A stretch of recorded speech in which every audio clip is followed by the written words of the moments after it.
İyi akşamlar gençler. Ödevleri yapmayı unutmayın. Yarın görüşmek üzere. Görüşürüz hocam.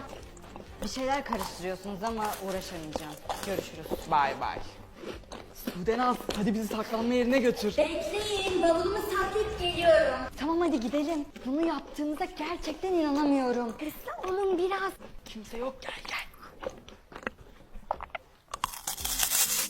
Ne yapıyorsunuz siz çocuklar? Hocam, Kütüphaneye gidiyoruz hocam. Ödevler için birkaç kitap bakmamız gerekiyor da Fitnat Hoca ödev verdi. Zaten birazdan geleceğiz. Tamam bugün etüt yok biliyorsunuz okul erken kapanıyor. Çabuk olun iyi akşamlar. Görüşürüz.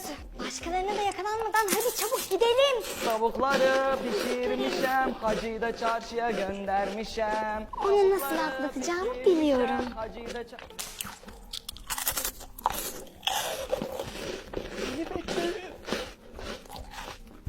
İşte karşınızda sığınma alanımız. Hadi.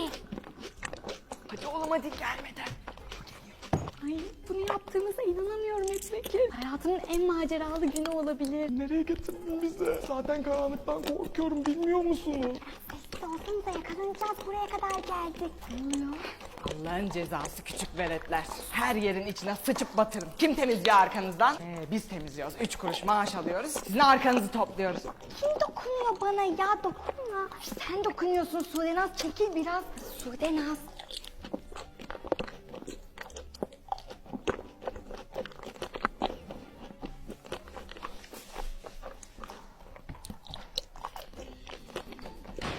Galiba okul bize kaldı. Kimse kalmadı değil mi Serkan Bey? Merak etmeyin müdür hanım, kontrolleri yaptık, kimse kalmadı. Tamamdır. Kolay gelsin. İyi akşamlar size. İyi akşamlar. Dışarı çıkma zamanı. Aç kapıyı Ezbekir.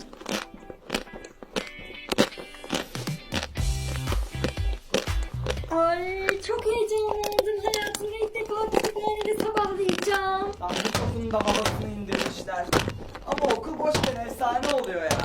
Yani boşken ayrılık havası var evet. Oo sen ne yapıyorsun? Yapacak bir şey bulamadım. Ben de burada seni izlemek istedim. Bu sana gelsin. Ben de deneyeceğim. Allah yataklar, ne zamandır burada uyumak istiyordum.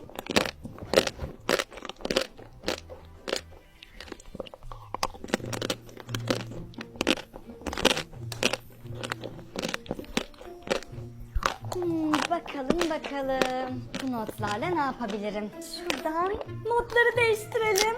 Sözlü notuma kaç girsem? Tabii ki 100. Burada Berra var. Sana 40 çok bile tatlım. Tüm derslerini değiştireyim de gör. İşte bu kadar. Kitabı ne zamandır okumak istiyordum. Okulunuza not girişi yapıldı mı? Ne alaka? Okul daha yeni başladı. Ne?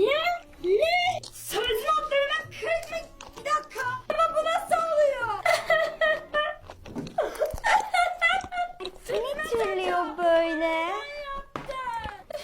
Bir gidip bakalım. Berra'nın sesi mi? Galiba.